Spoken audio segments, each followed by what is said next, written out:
प्रभात दोस्तों, welcome to S2 classes, Subra Saraswati classes. तो अभी अभी आपने इलेक्ट्रोस्टैटिक पोटेंशियल का तीसरा लेक्चर बहुत अच्छे से समझ के आ गए हो, जहां पर हम electrostatic potential due to a charged ring and electrostatic potential due to a linear charge rod की कहानी समझाई।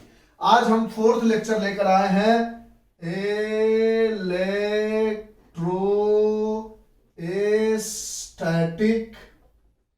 पोटेंशियल एंड कैपेसिटेंस का कौन सा लेक्चर लेकर आए हैं? फोर्थ नंबर लेक्चर लेकर आए हैं। और इस फोर्थ नंबर लेक्चर में बहुत ही एक इंपॉर्टेंट टॉपिक बताएंगे जो बोर्ड वगैरह में भी पूछ लिया जाता है, और वो इंपॉर्टेंट टॉपिक सबसे पहला होगा इक्विपोटेंशियल सरफेस। इक्विपोटेंशियल सरफेस का मतलब क्या हुआ? इक्वी मतलब इक्वल, यानी सेम, पोटेंशियल यानी ऐसा सरफेस बताओ जिस सरफेस पे पोटेंशियल हर जगह सेम होगा। आराम से समझेंगे, घबराने की जरूरत नहीं है। और दूसरी टॉपिक इसी के अंदर हम आपको बताएंगे relationship between electrostatic potential and electric field, यानी इलेक्ट्रोस्टैटिक पोटेंशियल और इलेक्ट्रिक फील्ड में क्या रिलेशन है। अभी तक हम इलेक्ट्रिक फील्ड को अलग पढ़ रहे थे, इलेक्ट्रोस्टैटिक पोटेंशियल को अलग पढ़ रहे थे, लेकिन आज हम इस कहानी को समझेंगे कि भैया इलेक्ट्रोस्टैटिक पोटेंशियल और इलेक्ट्रिक फील्ड का आखिर रिलेशन क्या होता है। तो सबसे पहले इस टॉपिक को जो हम स्टार्ट करें फोर्थ नंबर लेक्चर को, उससे पहले आप एक कहानी समझ रहे थे जिसको हम कहते थे यूनिफॉर्म इलेक्ट्रिक फील्ड। और उस कहानी में समझा था कि कहीं पर पर्दे के पीछे कोई प्लस क्यू चार्ज रहेगा तो इसकी वजह से इलेक्ट्रिक फील्ड, आप जानते हो ना कि अगर कोई प्लस क्यू चार्ज है इसकी वजह से इलेक्ट्रिक फील्ड क्या बनती है? रेडियली आउटवर्ड बनती है। ये कहानी तो आप ऑलरेडी जानते हो। इलेक्ट्रिक फील्ड की वजह से, चार्ज की वजह से, पॉजिटिव चार्ज की वजह से जो इलेक्ट्रिक फील्ड बनती है वो इलेक्ट्रिक फील्ड कैसी बनती है? रेडियली आउटवर्ड बनती है। कैसी बनती है?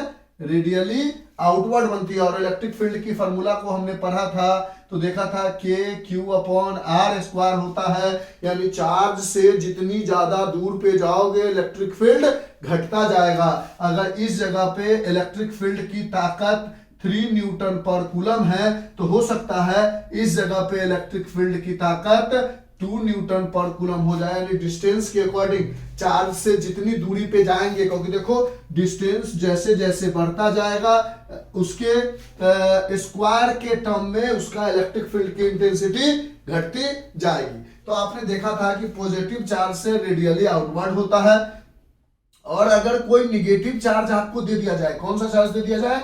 निगेटिव चार्ज दे दिया जाए, तो इसकी वजह से जो इलेक्ट्रिक फील्ड बनती है वो कैसी बनती है? रेडियली इनवर्ड बनती है। ये कहानी आपने already electric field and charges में पूरा अच्छे से पढ़ा था। और इस समय भी इलेक्ट्रिक फील्ड का फार्मूला वही है, के क्यू अपॉन आर स्क्वायर, क्योंकि इलेक्ट्रिक फील्ड एक वेक्टर क्वांटिटी है, इसलिए इलेक्ट्रिक फील्ड के फार्मूला में चार्ज को विदाउट साइन रखते हैं। ठीक है। और दूसरी चीज आपने ये भी देखा था कि अगर पास में जैसे जैसे डिस्टेंस को बढ़ाओगे इलेक्ट्रिक फील्ड घटता जाएगा। अगर यहां पर इलेक्ट्रिक फील्ड 6 न्यूटन पर कूलम हुआ होता, मान लेते हैं ऐसा, ये 3, 2 ये सब सपोज कर रहे हैं, तो कहीं दूरी आगे बढ़ने पर इलेक्ट्रिक फील्ड हो सकता है 2 न्यूटन पर कूलम हो जाए या 5 न्यूटन पर कूलम हो जाए, यानी डिस्टेंस के अकॉर्डिंग चार्ज से जितनी दूरी पे जाते हैं इलेक्ट्रिक फील्ड घटता है। ये कहानी देखा था। तो जो electric field, uniform electric field का मतलब क्या था कि जो इलेक्ट्रिक फील्ड बनता था कभी भी तो वो किसकी वजह से बनता था? पर्दे के पीछे जो हमारा चार्ज होता था जिसको हम नहीं दिखाते थे और कहते थे ऐसे कुछ इलेक्ट्रिक फील्ड बन रही है। और यूनिफॉर्म इलेक्ट्रिक फील्ड कहने का मतलब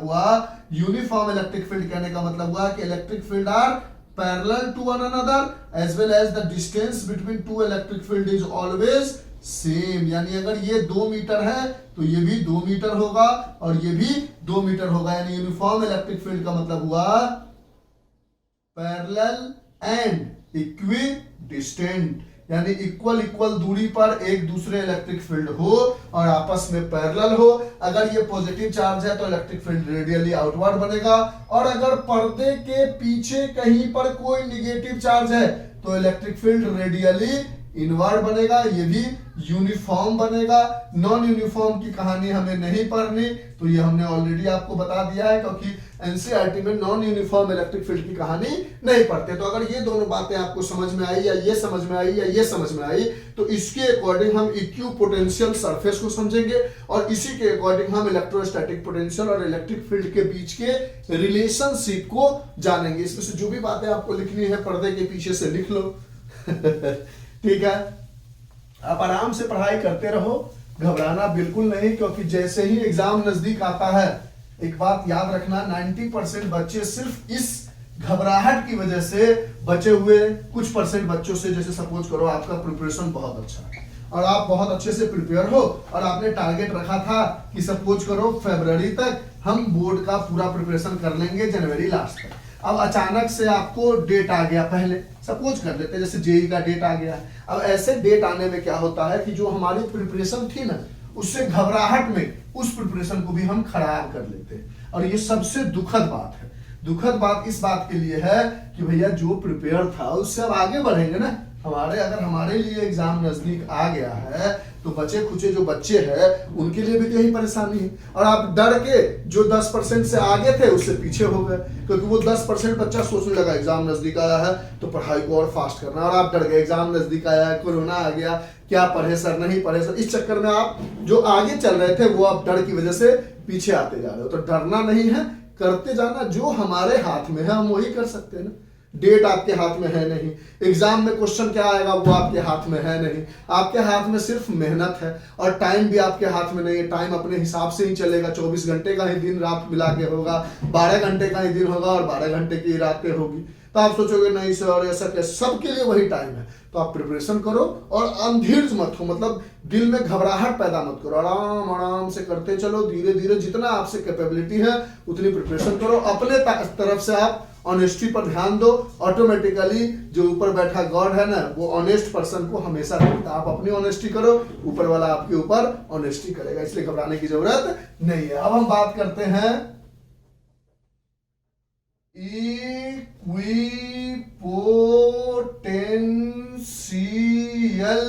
सरफेस के बारे में।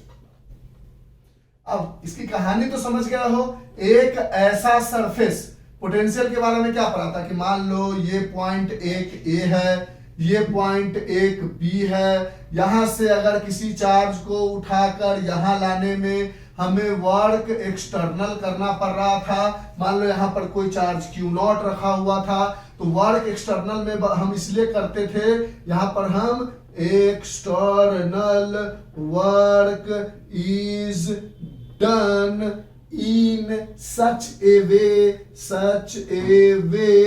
that there is no change in speed of charge while moving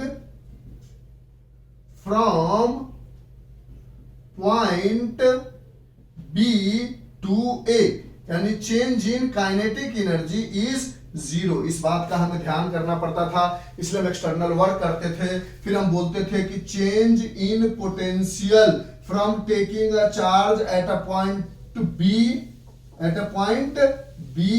to A is work external while taking a charge from point B to A upon test charge Q0। ये कहानी हमने पढ़ी थी ऑलरेडी, ठीक है। ये कहानी आपने जाना था कि ऐसे चार्ज को उठा के लाना है जिसकी वजह से चार्ज का जो यहां से यहां तक का मूवमेंट है वो ऐसा हो कि अगर यहां से यहां वो 2 किलोमीटर पर आवर के स्पीड से चला है, 2 मीटर पर सेकंड के स्पीड से चला है, तो यहां भी उतना ही, यानी स्पीड में कोई चेंज ना हो, और ये फॉर्मूला होता है। ये सब कहानी हम ऑलरेडी थोड़ा बहुत समझ चुके हैं। अब हम बात करते हैं इक्विपोटेंशियल सरफेस का। तो मान लो यहां पर आपके पास अगर कोई प्लस Q चार्ज है, इसकी वजह से अगर आप इलेक्ट्रिक फील्ड बनाओगे तो ये इसकी क्या होगी, रेडियली आउटवर्ड इलेक्ट्रिक फील्ड होगी।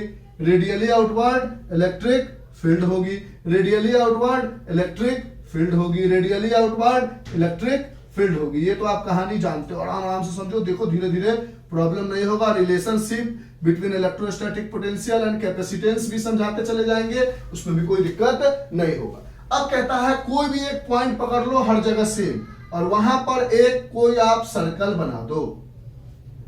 अब देखो यहां पर इस पार्टिकुलर, देखो ये वाली चीज इलेक्ट्रिक फील्ड है, ये वाली चीज इलेक्ट्रिक फील्ड है रेडियली आउटवर्ड, ये वाली चीज इलेक्ट्रिक फील्ड है radially outward due to a positive charge, radially outward due to a positive charge, radially outward due to a positive charge. अगर मान लो यहां पर आपने ये एक सरफेस बनाया ऐसा इस प्लस क्यू चार्ज की वजह से, या यहां पर एक सरफेस बनाया ऐसा इस प्लस क्यू चार्ज की वजह से, तो इलेक्ट्रिक फील्ड का फॉर्मूला जानते हो के क्यू अपॉन आर स्क्वायर होता है, और इलेक्ट्रोस्टैटिक पोटेंशियल का फॉर्मूला के क्यू अपॉन आर होता है। यानी एक चीज आप गौर करो कि इस प्लस क्यू से ये जो स्फीयर नंबर फर्स्ट बनाया है आपने, यही है हमारा इक्विपोटेंशियल सरफेस। इक्विपोटेंशियल सरफेस का क्या मतलब हुआ कि इस सरफेस पे कहीं भी आप गौर करोगे तो अगर मान लो ये 100 वोल्ट का यहां पर पोटेंशियल क्रिएट हो रहा है, तो इस सरफेस के किसी भी जगह पर 100 वोल्ट का ही पोटेंशियल क्रिएट होगा। इस सरफेस में कहीं भी चले जाओ 100 वोल्ट का ही पोटेंशियल क्रिएट होगा। उसी तरह ये दूसरा सरफेस पर अगर 80 वोल्ट का पोटेंशियल क्रिएट हो रहा है, तो इस सरफेस में कहीं भी चले जाओ 80 वोल्ट का ही पोटेंशियल क्रिएट होगा, 80 वोल्ट का ही पोटेंशियल क्रिएट होगा। तीसरा भी एक इक्विपोटेंशियल सरफेस है, इस पे मान लो 60 वोल्ट का पोटेंशियल क्रिएट हो रहा है, तो हर जगह 60 वोल्ट का ही पोटेंशियल क्रिएट होगा। यानी आप एक बात तो देख रहे हो कि जैसे जैसे हम इलेक्ट्रिक फील्ड के डायरेक्शन में आगे बढ़ रहे हैं, मान लो अगर हमने इलेक्ट्रिक फील्ड ऐसा बनाया, इलेक्ट्रिक फील्ड ऐसा बनाया, तो पर्दे के पीछे कहीं ना कहीं प्लस क्यू चार्ज रहा होगा, बनाया। अब यहां पर इक्विपोटेंशियल सरफेस अगर आपको बनाना है तो ऐसा सरफेस लेना होगा, ऐसे डालोगे, समझ रहे हो ना, दिख रहा है, हाँ, ऐसे सरफेस डालोगे, ऐसे, यानी ऐसे डालने का मतलब ऐसा कुछ सरफेस डालोगे जो सरफेस इसको काटता हुआ जाएगा ऐसे, यानी ये सरफेस ऐसा नहीं है, ऐसा नहीं है, ये सरफेस ऐसा है, यानी ऐसे डाल रहे हो, तो ये पूरा का पूरा सरफेस जो है, ये पूरा का पूरा सरफेस जो है वो क्या है, इक्विपोटेंशियल सरफेस है। अगर मान लो यहां पर ऐसा सरफेस बनाते हो, समझेंगे, आराम से, घबराने की जरूरत नहीं है। ये क्या है, इक्विपोटेंशियल सरफेस है, यानी यहां पर अगर मान लो पोटेंशियल मान लो 100 है वोल्ट, तो इस हर जगह 100 वोल्ट, यहां पर भी 100 वोल्ट, यहां पर भी 100 वोल्ट, यहां पर भी 100 वोल्ट, यानी ये पूरा का पूरा सरफेस। और ये सरफेस ऐसा रखा हुआ, ऐसे नहीं रखा हुआ, ऐसा रखा हुआ, यानी इलेक्ट्रिक फील्ड के डायरेक्शन में परपेंडिकुलर सरफेस को रखे हुए ऐसे, यानी इस कॉपी को अगर देखो तो हमने सरफेस ऐसा रखा हुआ, तो ये पूरा सरफेस इक्विपोटेंशियल सरफेस हो गया। यानी कभी भी कोई यूनिफॉर्म इलेक्ट्रिक फील्ड ऐसा बना हो स्ट्रेट लाइन में, तो उसका इक्विपोटेंशियल सरफेस उसके परपेंडिकुलर होता है। अगर इस पे मान लो 80 वोल्ट का पोटेंशियल है, तो इसके सब सरफेस पर 80 वोल्ट का ही पोटेंशियल होगा, 80 वोल्ट का ही पोटेंशियल होगा। अगर मान लो यहां पर कोई सरफेस है, तो इस जगह पर एक परपेंडिकुलर प्लेन सीट रख दिया, और इस पर अगर 60 वोल्ट का है तो 60 वोल्ट का ही होगा। अब यहां से आप सोचोगे कि पर्दे के पीछे कोई प्लस क्यू चार्ज रहा होगा, और पोटेंशियल का फॉर्मूला होता है के क्यू अपॉन स्मॉल आर, यानी प्लस क्यू की वजह से इलेक्ट्रिक फील्ड बढ़ रहा है, बन रहा है, और पोटेंशियल धीरे धीरे घट रहा है। क्योंकि तो आराम से समझना, हमने आपको समझाया इक्विपोटेंशियल सरफेस, सबसे पहले हमने आपको समझाया इलेक्ट्रोस्टैटिक पोटेंशियल। हमने बोला कि एक पॉइंट बी है, एक पॉइंट ए है, यहां से एक चार्ज को उठाकर इस तरीके से लाना है कि चार्ज का स्पीड चेंज ना हो। अगर वो 2 मीटर पर सेकेंड से उठा के यहां तक लाए हो, तो यहां से यहां तक यूनिफॉर्म स्पीड से चलना चाहिए, इसीलिए हम एक्सटर्नल वर्क करते हैं। अब एक्सटर्नल वर्क करने में बी से ए पर आने में अपॉन क्यू नॉट चार्ज लगाते हैं, तो इलेक्ट्रोस्टैटिक पोटेंशियल निकल जाता है। अब इक्विपोटेंशियल सरफेस कहने का मतलब कि कोई भी इलेक्ट्रिक फील्ड लाइंस बनी हुई है, उस इलेक्ट्रिक फील्ड लाइंस का कोई एक पॉइंट पकड़ लो, सपोज कर लो ये इलेक्ट्रिक फील्ड लाइंस है। अब इस इलेक्ट्रिक फील्ड लाइंस का कोई एक पॉइंट सीधा पॉइंट कर लिया, अब ये वाला जो सरफेस होगा ऐसे, ये इक्विपोटेंशियल सरफेस है, जिसको हमने ऐसे बनाया है वो ऐसे रखा हुआ। तो देख रहे हो आप कि चार्ज कहीं पर प्लस क्यू रहा होगा, जिसकी वजह से इलेक्ट्रिक फील्ड रेडियली आउटवर्ड बनी होगी। तो अब आप यहां से V इक्वल्स टू के क्यू अपॉन आर होता है। जैसे जैसे आप इलेक्ट्रिक फील्ड में आगे बढ़ रहे हो, पोटेंशियल क्या हो रहा है, 100 से 80, 80 से 60, यानी यहां से एक पॉइंट और लिख सकते हो। उसमें भी देखो जैसे जैसे सर्कल बड़ा होता जा रहा है, पोटेंशियल गिरते जा रहा है, यानी एक पॉइंट यहां से पता चल गया की potential that is electrostatic potential is decreases in the direction of electric field. Electric field के डायरेक्शन में इलेक्ट्रोस्टैटिक पोटेंशियल हमेशा डिक्रीज करता है। जैसे जैसे इलेक्ट्रिक फील्ड के डायरेक्शन में जाओगे उसमें इलेक्ट्रोस्टैटिक पोटेंशियल हमेशा डिक्रीज करेगा, पहले 100 फिर 80 फिर 60। अच्छा, अब ये अगर पूरा पोटेंशियल 100 है इसमें, तो यहां पर जो चेंज इन पोटेंशियल होगा, अगर मान लो, समझो आराम से, बिल्कुल घबराने की जरूरत नहीं, एकदम प्यार से समझना। इक्विपोटेंशियल सरफेस का मतलब क्या हुआ? The surface where electrostatic potential is same everywhere. एक ऐसा सरफेस जहां पे इलेक्ट्रोस्टैटिक पोटेंशियल हर जगह सेम हो। तो जब अगर कोई प्लस क्यू चार्ज रहेगा उसके लिए स्फीयर टाइप का या सर्कल टाइप का बनेगा, जिसकी जगह हर जगह प्लेन इलेक्ट्रोस्टैटिक पोटेंशियल सेम रहेगा। और ये एक इक्विपोटेंशियल सरफेस है, ये अपने में एक इक्विपोटेंशियल सरफेस है, ये और ये आपस में इक्विपोटेंशियल नहीं है। ये 100 है पूरा, तो ये 80 है, तो ये अपने आप में एक इक्विपोटेंशियल है। तीसरा वाला अपने आप में एक इक्विपोटेंशियल है, पहला वाला अपने आप में एक इक्विपोटेंशियल सरफेस है। अगर पॉजिटिव चार्ज है तो ऐसा चार्ज एक ही चार्ज है। तो अगर इलेक्ट्रिक फील्ड बना हुआ है तो इसमें इक्विपोटेंशियल सरफेस कैसे बनेगा? तो फील्ड के परपेंडिकुलर और डायरेक्ट, जैसे जैसे इलेक्ट्रिक फील्ड के डायरेक्शन में जाओगे इलेक्ट्रोस्टैटिक पोटेंशियल डिक्रीज करता जाएगा। एग्जाम में डायरेक्ट क्वेश्चन पूछ देता है, ड्रॉ द इक्विपोटेंशियल सरफेस। तो ऐसे ऐसे ड्रॉ कर सकते हो। और ड्रॉ करके दिखाएं, इन दोनों को ड्रॉ कर लो आप, और ड्रॉ करके दिखाते हैं। इरेज करें। अगर मान लो ये प्लस क्यू के लिए हो गया, ये इलेक्ट्रिक फील्ड के लिए हो गया, माइनस क्यू के लिए होगा, डायरेक्शन ऐसे होगा, धीरे धीरे इक्विपोटेंशियल वही सेम चीज बनेगा, सिर्फ इलेक्ट्रिक फील्ड का डायरेक्शन बदलेगा। अगर मान लो ये लिख लिया, अब इसकी जगह प्लस क्यू की जगह यहां अगर कोई माइनस क्यू दे दे, तो जो एरो इधर दिए हो वो एरो इधर हो जाएगा, जो एरो इधर दिए हो वो एरो इधर हो जाएगा। इलेक्ट्रिक फील्ड के लिए जो एरो इधर दिए हो वो एरो इधर हो जाएगा, जो एरो इधर दिए हो वो एरो इधर हो जाएगा, जो एरो इधर दिए हो वो एरो इधर हो जाएगा। यानी इधर वाला एरो चेंज होके इधर की तरफ दिखा देगा, रेडियली इनवर्ट हो जाएगा। लेकिन इक्विपोटेंशियल सरफेस अभी भी उसी तरह का बनेगा जैसा हमने अभी आपको बनाकर अंदर में पॉजिटिव के लिए दिखाया था। सेम इलेक्ट्रिक फील्ड का डायरेक्शन बदल जाएगा, इक्विपोटेंशियल सरफेस अभी भी वैसा ही बनेगा। पहले वाले का इक्विपोटेंशियल ज्यादा होगा दूसरे वाले के कंपेयर में, और दूसरे वाले का ज्यादा होगा तीसरे वाले के कंपेयर में। And this is the equipotential surface where the potential is same everywhere. अगर मान लो यहां पर, अब आराम से समझते हैं, इस सब बातों को इरेज करें। अब आपको एग्जाम में इससे क्या क्वेश्चन पूछा जाएगा? तो आपको इक्विपोटेंशियल सरफेस बनाने के लिए दे दिया जाएगा। इससे इंपॉर्टेंट क्वेश्चन यही है, draw the equipotential surface for a dipole for a two like charges, identical charges वगैरह वगैरह करके क्वेश्चन पूछेगा। तो हम बहुत सारा इक्विपोटेंशियल सरफेस बना के आपको दिखा देते हैं ताकि आपको दिक्कत ना हो। ये पॉइंट लिख लो कि potential is decreases in the direction of electric field. जैसे जैसे हम इलेक्ट्रिक फील्ड के डायरेक्शन में आगे बढ़ते हैं पोटेंशियल धीरे धीरे डिक्रीज करने लगता है। इरेज करें। हाँ सर,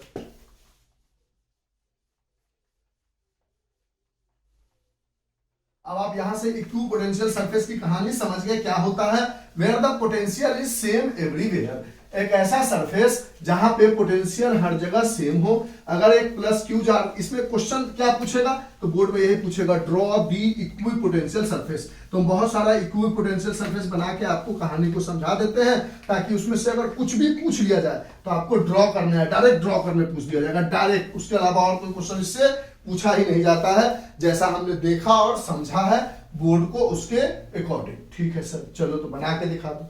तो पहला आपने देख लिया कि अगर प्लस क्यू चार्ज है तो इसका इलेक्ट्रिक फील्ड बनाने की जरूरत नहीं, इक्विपोटेंशियल सरफेस कुछ ऐसा बनाओगे आप।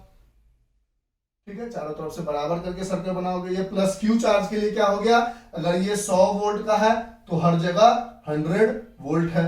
ये अगर 80 वोल्ट का है तो हर जगह 80 वोल्ट है। ये अगर 60 वोल्ट का है तो सब जगह 60 वोल्ट है। ये प्लस क्यू के लिए हो गया। अगर आपको माइनस क्यू के लिए भी बनाना है अलग अलग, ये पूरा अलग है, ये पूरा अलग है, तो ये इक्विपोटेंशियल सरफेस हो गया। ये भी 100 वोल्ट का है तो यहां पर हर जगह 100 वोल्ट का होगा। अगर ये 80 वोल्ट का है तो ये वाला सरफेस हर जगह 80 वोल्ट का होगा। ये अगर 60 वोल्ट का है तो ये सरफेस हर जगह 60 वोल्ट का होगा। ये प्लस चार्ज के लिए, माइनस चार्ज के लिए। अगर आपको मान लो ऐसा इलेक्ट्रिक फील्ड दे दिया गया है, यूनिफॉर्म इलेक्ट्रिक फील्ड ऐसे बना दी गई है,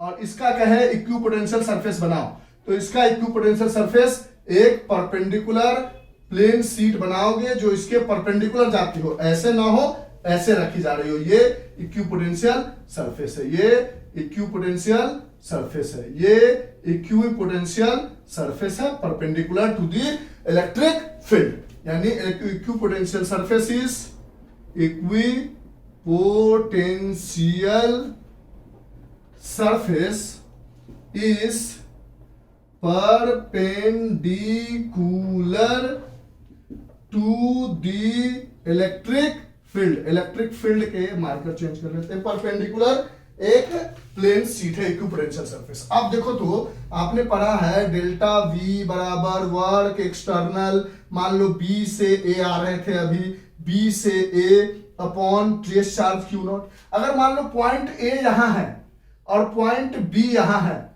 और चार्ज को यहां से यहां उठा के लाना है, तो अब मान लो यहां पर कोई चार्ज क्यू नॉट रखा हुआ है या फिर यहां पर क्यू नॉट रखा हुआ है, बी पर रखा हुआ है, ए पर लेके जाना है, समझो बी से ए लिख दिए है ना, तो बी पर रखा हुआ है और यहां से उठाकर ए पर लाना है। तो यहां से क्या लिखोगे, V B minus, sorry final क्या है, ए है, तो V A minus V B is equal to work external from taking a charge at a point B to A upon test charge Q naught. अब A का भी potential अगर 100 volt है तो बी का भी पोटेंशियल 100 वोल्ट है, तो 100 माइनस 100 जीरो हो जाएगा। Is work external from taking a charge at a point B to A upon test charge Q naught, ये इधर आएगा, यानी work external from B to A is 0। यानी 2 पॉइंट आपने सीखा। पहला पॉइंट सीखा कि the electrostatic potential is decreases in the direction of electric field। Electric field के डायरेक्शन में इलेक्ट्रोस्टैटिक पोटेंशियल डिक्रीज करता है क्योंकि आर के बढ़ने से पोटेंशियल घटता है। दूसरा चीज आपने सीखा कि work done in moving a charge on an equipotential surface is 0। Work done क्या हो जाएगा, 0 हो जाएगा, क्योंकि पोटेंशियल यहां सब जगह का पोटेंशियल सेम है, माइनस करोगे तो 0 आ जाएगा। दूसरा पॉइंट आपने देखा, work done bye an external agent from moving a charge eight 1 to another in an equipotential surface is 0। Equipotential surface में जो वर्क डन होगा एक जगह से दूसरी जगह चार्ज को ले जाने में, वो वर्क डन 0 होगा। कहां पे, इक्विपोटेंशियल सरफेस में। अब ये रहने देते हैं, ये दोनों को इरेज करते हैं। लिखो लिखो, आराम से चीजों को लिखो, घबराने की बिल्कुल जरूरत नहीं है। प्यार प्यार से इक्विपोटेंशियल सरफेस बनाने के लिए आएगा, और जो जो पॉइंट इंपॉर्टेंट होगा वो तो हम बताते चलेंगे। लिख लिया। अब ये जो इक्विपोटेंशियल सरफेस बनाया है, ये बनाया है equipotential surface, equipotential surface due to a point charge, और वो कैसा है, पॉजिटिव चार्ज। ये किसके लिए बनाया है, equipotential surface due to a point negative charge. और ये किसके लिए बनाया है, equipotential surface due to a uniform electric field. ये यूनिफॉर्म इलेक्ट्रिक फील्ड के लिए इलेक्ट्रोस्टैटिक इक्विपोटेंशियल सरफेस है। ये एक पॉइंट चार्ज के लिए नेगेटिव और ये पॉजिटिव पॉइंट चार्ज के लिए। इरेज करें इन सब बातों को, वो रहने देते हैं अभी।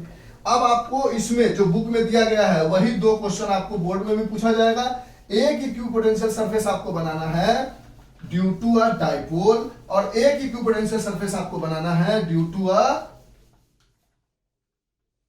To identical positive charge. अच्छा, अगर मान लो यहां पर एक माइनस क्यू चार्ज है और यहां पर एक प्लस क्यू चार्ज है। अब यहां पर आप जानते थे कि सेंटर पर जब इस दूरी पर आते थे पॉइंट एम पर, द पोटेंशियल एट पॉइंट जिसको इक्विटोरियल कहते थे, वो क्या आता था? जीरो। याद करो, यहां से लिखते थे के माइनस क्यू अपॉन आर, और यहां से लिखते थे के प्लस क्यू अपॉन आर, दोनों मिलके जीरो हो जाता था। यानी यहां पर भी एक सरफेस बना सकते हो आप, पूरा मिडिल में एक सरफेस बना सकते हो, पूरा बीचों बीच का है, ये ऐसे रखा है हमने, पूरा बीचों बीच का एक सरफेस है जो कि एक इक्विपोटेंशियल सरफेस है।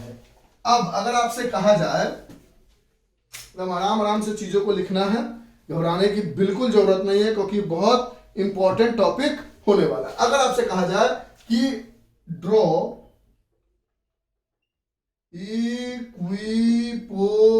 Equipotential surface due to an electric dipole, एक इलेक्ट्रिक डाइपोल की वजह से इक्विपोटेंशियल सरफेस बनाओ। तो एक तरीका तो ये है, एक बार ये बना दोगे, एक बोल दोगे कि सर बीचों बीच इलेक्ट्रिक डाइपोल की वजह से इक्विपोटेंशियल सरफेस बनता है, ये तो हम ऑलरेडी जानते हैं।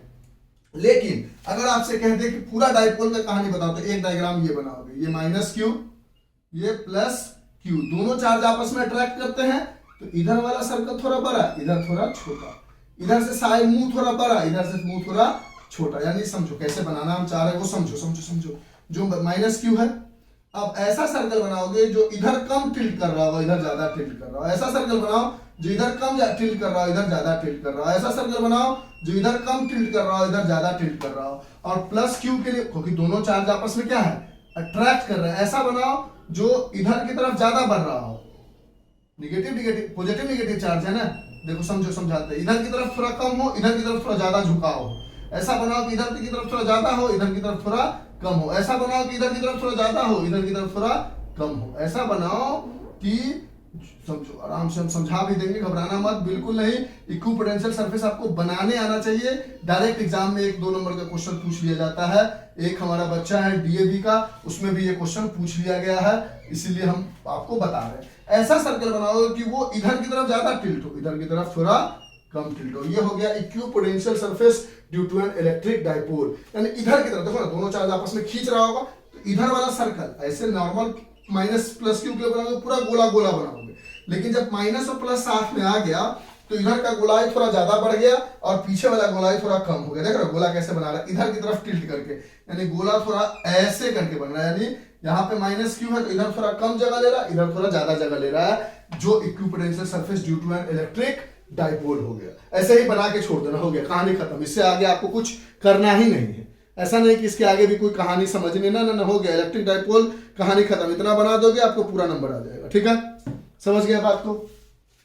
देखिए डायग्राम में आप समझ पा रहे हो, हाँ, थोड़ा ज्यादा टिल्ट इधर की तरफ करना है। ठीक है। ये हो गया equipotential surface due to an electric dipole. अब इसको हटाते हैं। अब कहेगा equipotential surface due to two identical charges. आपसे पूछेगा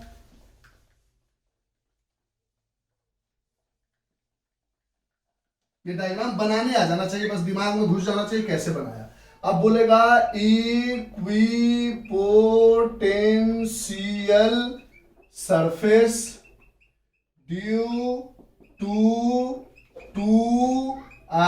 आइडेंटिकल चार्जेस। दो आइडेंटिकल चार्जेस की वजह से बताओ क्या होगा इक्विपोटेंशियल सरफेस। तो आइडेंटिकल कुछ भी हो सकता है, या तो दोनों चार्ज प्लस क्यू हो सकता है, या दोनों चार्ज माइनस क्यू हो सकता है। तो देखो जैसे प्लस क्यू होगा तो आपस में क्या करेगा, रिपेल करेगा। तो जो सर्कल इधर की तरफ झुक रहा था, अब वो थोड़ा इधर की तरफ झुकना शुरू होगा। जो सर्कल इधर की तरफ झुक रहा था, वो थोड़ा अब इधर की तरफ ज्यादा आएगा, समझ, रिपेल कर रहा होगा। ऐसा बना के आ जाओगे आप। अब थोड़ा बहुत क्लियर हुआ। थोड़ा जो इधर ज्यादा झुक रहा था, वो अब इधर की तरफ ज्यादा भागेगा। इसके लिए भी बनाओगे तो इधर की तरफ थोड़ा कम, इधर की तरफ ज्यादा झुकाव होगा। इसके लिए बनाओगे तो इधर की तरफ थोड़ा कम, इधर के लिए ज्यादा झुकाव होगा। इसके लिए बनाओगे तो इधर की तरफ थोड़ा कम, इधर की तरफ थोड़ा ज्यादा झुकाव होगा। गोला सर्कल बना दोगे और एक ओवरऑल सर्कल आपको ऐसा बनाना होगा। ऊपर का हेडिंग मिटा दे और इधर 2 ही सर्कल रहने देते, समझ जाओगे आप। और एक आपको सर्कल बनाना होगा थोड़ा ऐसा करके।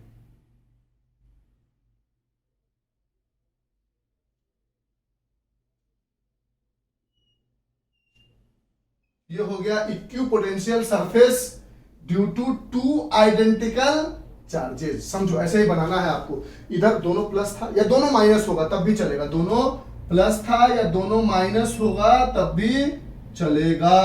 ऐसे ही सेम दोनों के लिए बनेगा। यानी जब दोनों डाइपोल था तो इधर वाला सर्कल थोड़ा ज्यादा टिल्ट था, इधर कम जगह था। और जब दोनों पॉजिटिव हो गया या दोनों निगेटिव हो गया तब भी चलेगा। दोनों निगेटिव हो या दोनों पॉजिटिव है तब भी चलेगा, या दोनों के दोनों निगेटिव है। यानी किसके लिए है? 2 आइडेंटिकल चार्जेस दिया जाए। क्या? 2 आइडेंटिकल चार्जेस दिया जाए, उसके लिए ये हमारा इक्विपोटेंशियल सरफेस का डायग्राम है। ऐसे बनाना सीख लो कि ऐसे इक्विपोटेंशियल सरफेस का डायग्राम बनता है जब 2 आइडेंटिकल चार्जेस आते हैं। हाँ ठीक है, वायर उलझ गया था, एयरफोन का तो आवाज ही नहीं आती। तो ये हो गया 2 आइडेंटिकल चार्जेस के लिए, और ये हो गया इलेक्ट्रिक डाइपोल के लिए। और इसके अलावा इक्विपोटेंशियल सरफेस से आपको ज्यादा पूछा नहीं जाएगा, इससे आपका काम बन जाएगा। लिख लो। एनसीईआरटी ने एक गलती क्या कर दी है, गलती कहो या जो भी कहो, ये दोनों को टच करा दिया। आप टच मत कराना, जो हम बना रहे हैं वही बना के आप आना है। ठीक है, समझ गए बात को? पक्की वाली बात। कहानी समझ रहे हो? माइनस माइनस हो या प्लस प्लस हो। अभी हम प्लस प्लस के लिए बनाए हैं, अगर आप माइनस माइनस के लिए भी बनाओगे तो यहाँ पर दोनों जगह माइनस माइनस चार्ज रख दोगे। और this is all about equipotential. और अगर एक और बनाया था जो इंपॉर्टेंट था, ऐसा अगर इलेक्ट्रिक फील्ड हो तो इक्विपोटेंशियल सरफेस आपको ऐसे परपेंडिकुलर बनाना है। और आप बोल दोगे कि work done by external agent in an equipotential surface is 0, and दूसरा point, potential is always decreases in the direction of electric field. Work is done by the external agent in an equipotential surface is 0, यानी equipotential surface में external agent द्वारा कोई work करने की जरूरत नहीं है चार्ज को एक जगह से दूसरी जगह मूव कराने के लिए। और दूसरा चीज, इलेक्ट्रोस्टैटिक पोटेंशियल इलेक्ट्रिक फील्ड के डायरेक्शन में डिक्रीज करता है। और ये सारी इक्विपोटेंशियल सरफेस बनाने का तरीका है। ये बनाने का तरीका सीख लो। एग्जाम में डायरेक्ट आपको 2 आइडेंटिकल चार्जेस के लिए देगा, ऐसा बना दो। डाइपोल के लिए देगा, ऐसा और ऐसा दोनों बना दो, ताकि देखने के लिए अच्छा रहेगा। और यूनिफॉर्म इलेक्ट्रिक फील्ड देगा तो ऐसा बना दो। कहानी खत्म इक्विपोटेंशियल सरफेस की। अब हम दूसरी स्टोरी शुरू करेंगे, relationship between electrostatic potential and electric field की। इसको जितना भी लिखना है आपको, इसमें से जो भी चीजें बातें आपको समझनी है वो समझ लो, नोट डाउन कर लो और विजुअलाइज कर लो कि क्या आपको लिखना है एग्जाम में। ठीक है, डायग्राम बनाना सीख लिया? हाँ सर सीख लिया। तो एग्जाम में आपको 2 नंबर आ गया। ठीक है, अब हम देखने जा रहे हैं relationship between electrostatic potential and electric field. Electric field और इलेक्ट्रोस्टैटिक पोटेंशियल में क्या रिलेशन होता है। इक्विपोटेंशियल सरफेस बनाने आ जाना चाहिए। 2 नंबर आपका मिल गया और ये खत्म हो जाएगा। फिर हम आपको पोटेंशियल एनर्जी की नहीं, उसके पहले हम आपको electrostatic potential due to and sphere inside और आउटसाइड की कहानी समझाएंगे। और उसके बाद हम आ जाएंगे इलेक्ट्रोस्टैटिक पोटेंशियल एनर्जी पे। यहां तक स्टोरी समझ गए। अब हम बात करने जा रहे हैं रिलेशनशिप बिटवीन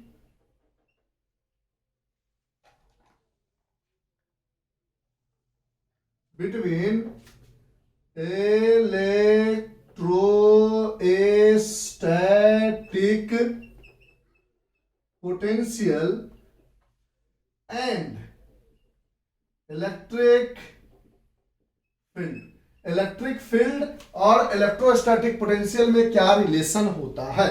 तो सबसे पहले हमने एक बचपन में कहानी पढ़ी, यानी पहला दूसरा लेक्चर में, कि प्लस क्यू चार्ज है, इससे अगर आप इस पॉइंट P पर इलेक्ट्रिक फील्ड बोलोगे तो KQ/R²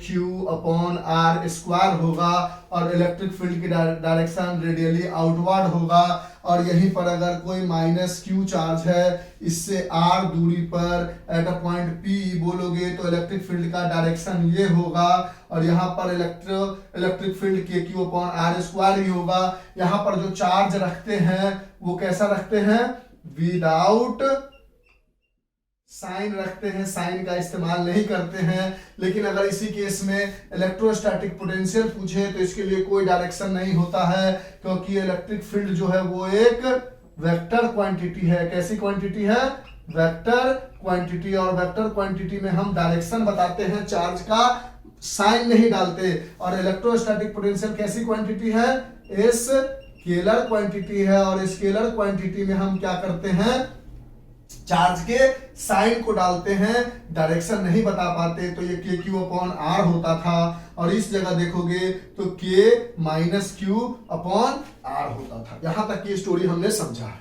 अब हम इलेक्ट्रोस्टैटिक पोटेंशियल और कैपेसिटेंस के रिलेशन को समझे तो हम मान लेते हैं हमारे पास कहीं पर यूनिफॉर्म इलेक्ट्रिक फील्ड है, ठीक है। अब यूनिफॉर्म इलेक्ट्रिक फील्ड कुछ ऐसा होता है जो कि इक्विडिस्टेंट होता है, पैरेलल होता है, वगैरह वगैरह, ठीक। अब हमने जब electrostatic potential due to a point charge prove किया था तो वहां पर हमने मान लिया, सपोज करो ये पॉइंट ए है और इस पॉइंट ए से हमें जाना है इस पॉइंट बी तक और इन दोनों के बीच की दूरी को हमने सपोज करो डेल्टा आर माना है और यहां पर हमने कोई चार्ज रख दिया है Q0। तो हम जानते हैं कि इलेक्ट्रिक फील्ड के डायरेक्शन में Q0 चार्ज, जानते हो ना, Q0 एक पॉजिटिव चार्ज है, ये एक टेस्ट चार्ज है, ये पूरा कहानी समझाई है, इसका कोई अपना इफेक्ट नहीं होता है। तो हम जानते हैं पॉजिटिव चार्ज पर, आप इलेक्ट्रिक फील्ड पढ़ा होगा आपने, तो कोई पॉजिटिव चार्ज है उसमें इलेक्ट्रिक फील्ड के डायरेक्शन में इलेक्ट्रोस्टैटिक पोटेंशियल, इलेक्ट्रोस्टैटिक फोर्स लगता है QE। और अगर कोई निगेटिव चार्ज है तो इलेक्ट्रिक फील्ड के अपोजिट डायरेक्शन में इलेक्ट्रोस्टैटिक फोर्स लगता है QE। तो हमारे पास एक पॉजिटिव चार्ज है, इसको उठा के यहां तक लाना है, यही करते थे हम। तो हम कहेंगे कि इसके ऊपर, हम पहले देखो आराम से, हमने बोला कि एक प्लस Q चार्ज की वजह से इलेक्ट्रिक फील्ड KQ/R² होगा, ए पोटेंशियल KQ/R होगा क्योंकि स्केलर क्वांटिटी है। तो चार्ज विद साइन डालेंगे इसमें और इसमें चार्ज विदाउट साइन डालेंगे, वो डायरेक्शन बताएगा, इसमें डायरेक्शन नहीं बताएगा। फिर हमने बोला Q0 एक पॉजिटिव चार्ज होता है, टेस्ट चार्ज होता है, जिसका खुद का कोई इफेक्ट नहीं होता है। अगर हम इलेक्ट्रिक फील्ड के इलेक्ट्रिक फील्ड में कोई पॉजिटिव चार्ज को डालते हैं तो इलेक्ट्रिक फील्ड के डायरेक्शन में ही एक फोर्स लगता है QE। और इलेक्ट्रिक फील्ड में अगर हम कोई निगेटिव चार्ज डालते हैं तो उसके अपोजिट डायरेक्शन में एक फोर्स लगता है QE। तो हमने बोला कि इस चार्ज को यहां से यहां उठा कर लाना है तो हमको एक वर्क एक्सटर्नल करना पड़ेगा। तो हम बोलेंगे change in potential is work external from taking a charge at a point A to B upon test charge Q0 और potential from taking a charge at a point A to B। यही करते हो। अच्छा, फिर आप गौर से देखो, थोड़ा दिमाग लगाओ, तो इलेक्ट्रिक फील्ड के डायरेक्शन में इस पे ऑटोमेटिकली एक फोर्स लग रहा है Q चार्ज पर, इलेक्ट्रोस्टैटिक फोर्स जो Q0E है। लेकिन हमको पता है कि ये जो वर्क एक्सटर्नल करते हैं ताकि change in kinetic energy zero हो, यानी चार्ज को ले जाने में A पॉइंट से B पॉइंट तक नो चेंज इन स्पीड हो जाए। अभी शुरू में ही इसी वीडियो में बताया है, नो चेंज इन स्पीड हो, यानी अगर 1 मीटर पर सेकंड के स्पीड से ले जा रहे हो तो 1 ही मीटर पर सेकंड के स्पीड से ले जाओ। और अगर इलेक्ट्रोस्टैटिक फोर्स के भरोसे छोड़ दें हम इस चार्ज को तो क्या होगा, दूरी में थोड़ा धीरे चलेगा, पास आएगा तो और तेजी से जाएगा, यानी डिस्टेंस के अकॉर्डिंग इसकी स्पीड बढ़ेगी घटेगी। तो हम पीछे से हमको एक एक्सटर्नल फोर्स लगाना पड़ता था, जो एक्सटर्नल फोर्स थोड़ा थोड़ा छोटा होता था इलेक्ट्रोस्टैटिक से, ताकि वो धीरे धीरे आगे बढ़ सके। लेकिन हम अप्रोक्सीमेटली मान लेते थे कि एक्सटर्नल फोर्स अप्रोक्स बराबर होता है इलेक्ट्रोस्टैटिक फोर्स के, ये हम मानते थे। कोई दिक्कत है? नहीं सर। अब यहां से आप कहोगे कि आपने पढ़ा है वर्क, कोई भी वर्क हो, वर्क के बारे में क्या पढ़ा है, फोर्स डॉट डिस्प्लेसमेंट, डिस्प्लेसमेंट पढ़ा है ना, फोर्स डॉट पढ़ा है, FDS cos थीटा पढ़ा होगा आपने क्लास 11th में भी, और पहले भी पढ़ा था फोर्स डॉट डिस्प्लेसमेंट, यानी वर्क एक्सटर्नल हो जाता है F और डिस्प्लेसमेंट क्या है delta R, F delta R cos theta होता है, यानी वर्क एक्सटर्नल जो होता है वो एफ की जगह क्या है, एक्सटर्नल फोर्स। और हम देखो आराम से समझेंगे, हम कह रहे हैं कि इलेक्ट्रोस्टैटिक पोटेंशियल और कैपेसिटेंस का रिलेशन देखना है। हाँ सर ठीक है। हम कह रहे हैं कि ये Q को यहाँ छोड़ोगे A पर तो वो B पर क्या उससे आगे निकल जाएगा, लेकिन हमको नियम ये है कि A से B तक एकदम एकदम स्लोली धीरे धीरे बिना स्पीड को चेंज किए हुए ले जाना है। अगर इलेक्ट्रोस्टैटिक फोर्स के भरोसे छोड़ दे तो सट से लेके चला जाएगा, हमको ऐसे लेके नहीं जाना है। तो हम एक्सटर्नल फोर्स लगाए थे पीछे में, जो प्रूफ करने में भी समझाए थे। और एक्सटर्नल फोर्स लगभग इलेक्ट्रोस्टैटिक के बराबर होता है, ऐसा हम एज्यूम करके चलते हैं। वैसे बड़ा इलेक्ट्रोस्टैटिक होता तब तो आगे बढ़ेगा, दोनों बराबर हो जाएगा तो बराबर बढ़ेगा नहीं, लेकिन फिजिक्स में एजम्पशन खूब चलता है, मान के चलते हैं। तो एक्सटर्नल वर्क लगाओगे तो एक्सटर्नल फोर्स लगाओगे, कितना दूरी कर रहे हो तो डेल्टा आर कॉस थीटा, जिसको आप लिख सकते हो F external dot delta are. कोई दिक्कत है तो अब चाहो तो ये जो वर्क एक्सटर्नल आया है आपके पास, इसकी जगह डाल सकते हो F external dot delta R upon Q not. कोई दिक्कत है। और ये डेल्टा वी ए से बी तक गए हम। अब वर्क एक्सटर्नल क्या है, इलेक्ट्रोस्टैटिक फोर्स के बराबर, यानी इलेक्ट्रोस्टैटिक फोर्स क्या है, क्यू नॉट ई, यानी इसकी जगह डाल सकते हो Q not E dot delta R upon Q not. Q not cut जाएगा, आराम से समझेंगे। अब लोग कहते हैं कि ऑब्जेक्ट आगे जा रहा है और फोर्स पीछे लग रहा है, यानी जो एक्सटर्नल फोर्स है वो वर्क के अपोजिट डायरेक्शन में लग रहा है, इसलिए इसके आगे निगेटिव साइन लगाना पड़ेगा, क्योंकि opposite direction, the work is done if the force is applied in the opposite direction of displacement. अगर मान लो हम इसको फोर्स दे रहे हैं, इधर दे रहे हैं और ये मार्कर इधर ही जा रहा है, तब तो वर्क पॉजिटिव। लेकिन हम इसको मान लो किसी गाड़ी को, हम ट्रेन को ऐसे फोर्स लगा रहे हैं, लेकिन वो आ रहा है मेरी तरफ, तो फोर्स इधर लगा रहा है, आ इधर रहा है, अपोजिट डायरेक्शन में डिस्प्लेसमेंट है तो निगेटिव। तो हम एक्सटर्नल फोर्स पीछे लगा रहे हैं और ऑब्जेक्ट आगे बढ़ रहा है, यानी एक्सटर्नल फोर्स और ऑब्जेक्ट की डिस्प्लेसमेंट दोनों अपोजिट डायरेक्शन में है, इसलिए निगेटिव लगा दिया, निगेटिव लगा दिया, निगेटिव लगा दिया। तो यहां भी निगेटिव लगाओगे तो ओवरऑल आपको क्या मिला, यहां से इसको इरेज करें इधर वाले साइड को, यानी यहां से आप कहानी को समझे तो आपको क्या पता चला कि delta V is equal to, पहले तो आया A से लेकर B तक जाने में work external from A to B upon test charge Q naught. Work external को हमने लिखा F external dot delta R upon Q naught, और निगेटिव लगाया क्योंकि F एक्सटर्नल अपोजिट डायरेक्शन में लग रहा है, वर्क आगे हो रहा है। तो यहां से change in potential from A to B क्या आ गया, वर्क एक्सटर्नल इलेक्ट्रोस्टैटिक के बराबर था, तो Q naught E negative sign के साथ dot delta R upon Q naught में क्यू नॉट को मार दिया, तो डेल्टा V बराबर negative of E dot delta R. और इसी को कहता है कि निगेटिव तो डायरेक्शन के लिए लगाते हैं, अगर मैग्नीट्यूड वाइज बात करें तो delta V is equal to E dot delta R, जिसको E delta R cos theta भी लिखा जा सकता है। This is the relation between electric field and electrostatic potential. अब इस पे जो भी कहानी बनेगी उसको आगे बताएंगे। आई बात समझ में, पक्की वाली बार कितना टाइम लिया, हाँ ये भी कम समय में कर दिया। तो इस तरह से हमने आपको how to draw the equipotential surface for a point charge, positive Q charge, negative Q charge, due to a uniform electric field बता दिया, due to two identical charges बता दिया, ड्यू टू डाइपोल कहानी समझा दी, फिर relationship between electrostatic potential and electric field की कहानी समझा दी कि कैसे कैसे हुआ है। वो साइड वाली कहानी को समझोगे तो चीजें आसानी से समझ में आएगी। और इसको और गहराई से समझने के लिए पहला वीडियो में ये एक्सटर्नल इलेक्ट्रोस्टैटिक को बहुत डिटेलिंग करके समझाया है। तो इस तरह से आपका दोनों टॉपिक हमें लगता है अब कंप्लीट हो गया, that is equipotential surface and relationship between electrostatic potential and electric field। और धीरे धीरे हम राह के पास पहुंचते जा रहे हैं और आप भी धीरे धीरे पढ़ाई को करते जा रहे हो। तो आज के लिए इतना ही, bye, have a nice day, enjoy, take care, stay home and stay safe and don't forget to prepare for the IIT JEE and board exam. एकदम ईमानदारी से पढ़ाई करते रहो, हमारी जितनी मेहनत हो सकती है हम अपनी तरफ से कर रहे हैं, आप जहां से भी कर सकते हो उतनी मेहनत आप भी करने की कोशिश करो। Bye, thank you sir. कुछ समझ में आया, कंफ्यूज नहीं किया ना, कैसे कैसे किया देखो, एक बार में नहीं समझ में आया दूसरी बार कोशिश करो, तीसरी बार कोशिश करो, समझ जाओगे। हमें विश्वास है। अरे सर इतना कोशिश नहीं करते हम, नहीं करना तो पड़ेगा, पढ़ाई एक तरह का तपस्या है। Okay sir, bye, have a nice day, thank you sir.